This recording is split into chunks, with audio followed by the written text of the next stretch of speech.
Entrance and Exit by Algernon Blackwood.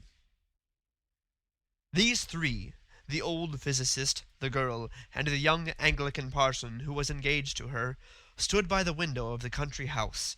The blinds were not yet drawn. They could see the dark clump of pines in the field, with crests silhouetted against the pale wintry sky of the February afternoon. Snow, freshly fallen, lay upon lawn and hill. A big moon was already lighting up. "Yes, that's the wood," the old man said.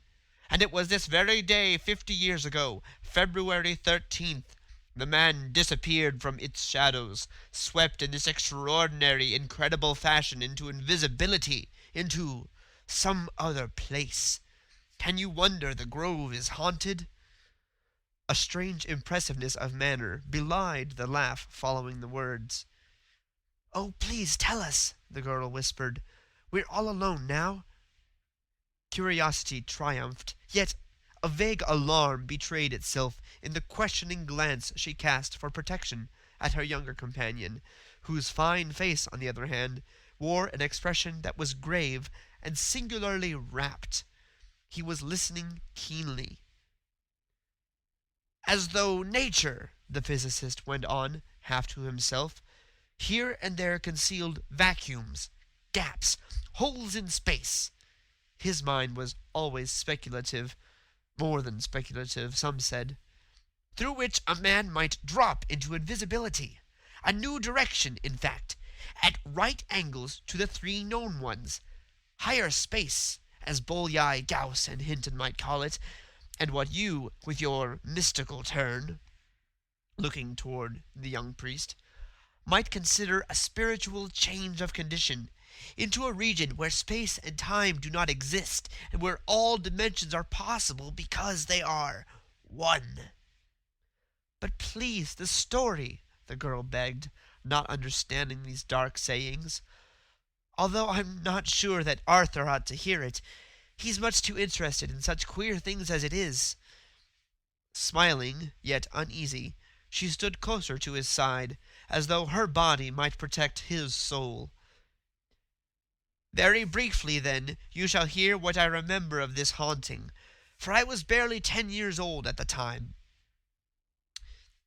It was evening, clear and cold like this, with snow and moonlight, when someone reported to my father that a peculiar sound, variously described as crying, singing, wailing, was being heard in the grove.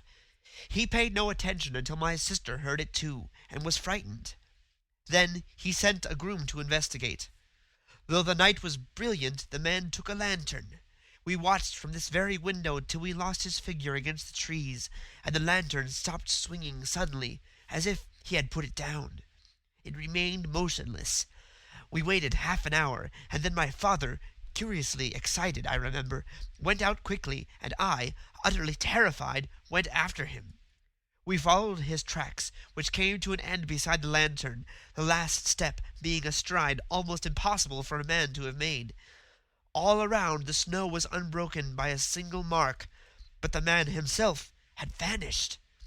Then we heard him calling for help, above, behind, beyond us, from all directions at once, yet from none, came the sound of his voice.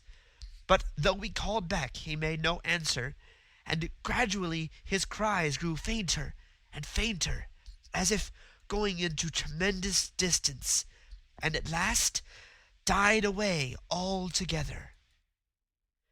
"And the man himself?" asked both listeners. "Never returned. From that day to this has never been seen. At intervals for weeks and months afterwards, reports came in that he was still heard crying, always crying for help. With time, even these reports ceased. For most of us," he added under his breath. "And that is all I know. A mere outline, as you see." The girl did not quite like the story, for the old man's manner made it too convincing. She was half disappointed, half frightened.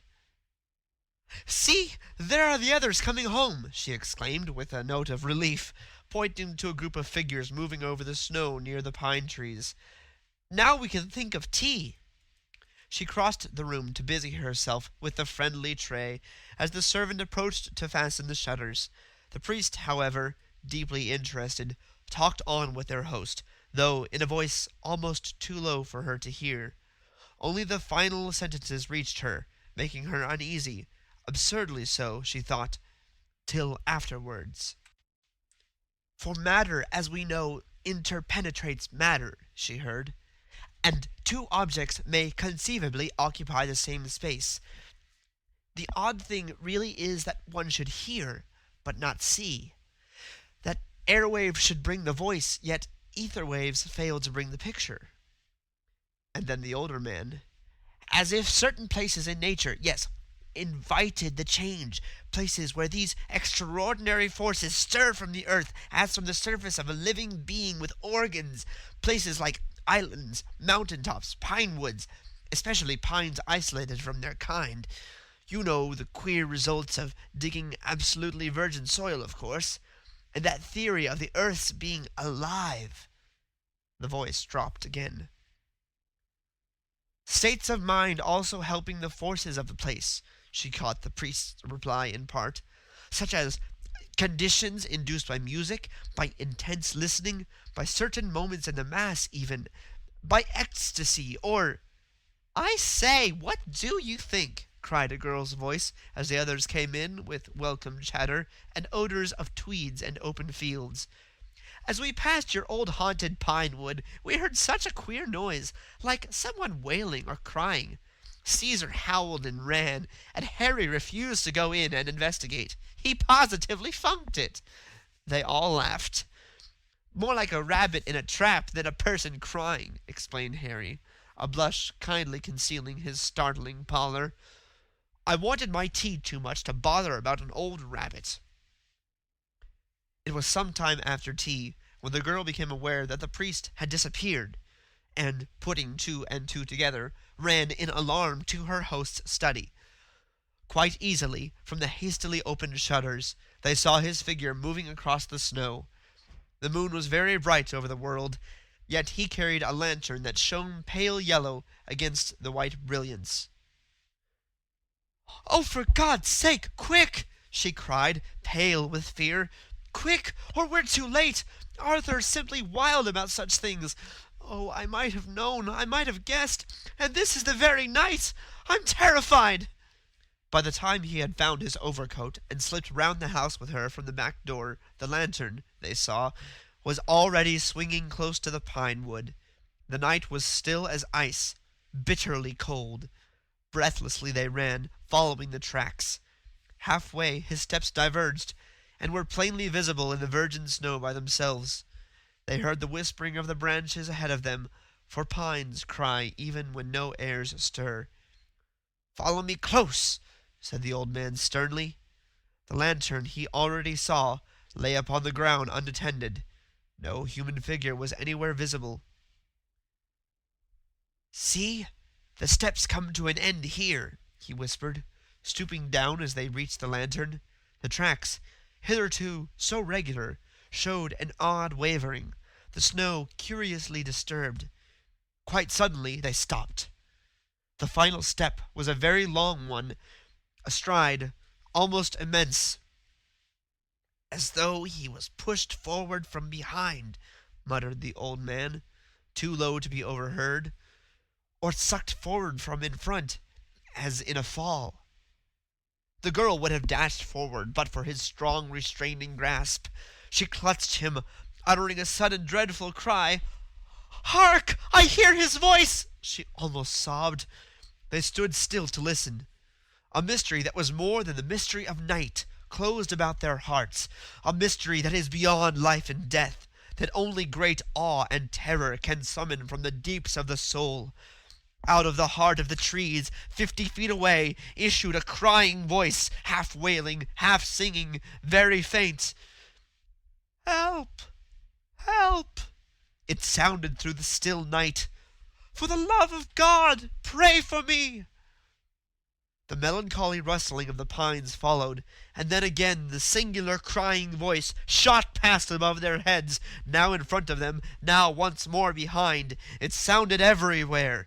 It grew fainter and fainter, fading away, it seemed, into distance that somehow was appalling. The grove, however, was empty of all but the sighing wind, the snow unbroken by any tread. The moon threw inky shadows, the cold bit. It was a terror of ice and death, and this awful singing cry. "But why, pray?" screamed the girl, distracted, frantic with her bewildered terror. "Why, pray?